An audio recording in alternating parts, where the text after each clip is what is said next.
El Santi és el cuiner del restaurant. És un tio que tendeix a la compulsió quan juga a pòquer. Potser té algun tipus de problema més enllà del que ja estic tenint a la cuina. Però Patrick Marber, a més de ser un molt bon autor de teatre, ha jugat molt al pòquer a la seva vida. Ell ha admès també públicament que ha tingut problemes amb el pòquer i que no pot portar diners a sobre perquè se'ls gasta.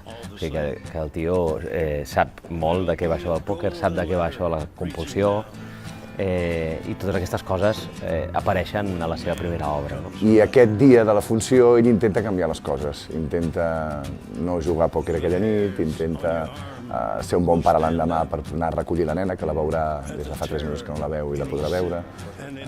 Ell mateix es conjura a no beure gens d'alcohol, a no jugar a pòquer. Aquesta partida, aquesta vegada, és especialment intensa, especialment dolorosa també. És un espectacle que està molt bé perquè té molts llocs on agafar-se i molts llocs on l'espectador tindrà punts de referència i punts de contacte. Es desprenen totes les relacions possibles que hi ha en qualsevol grup d'amics, en qualsevol relació paterno-filial, en qualsevol relació de parella, les projeccions que un fa sobre la família, les addiccions, les ànsies, els nervis.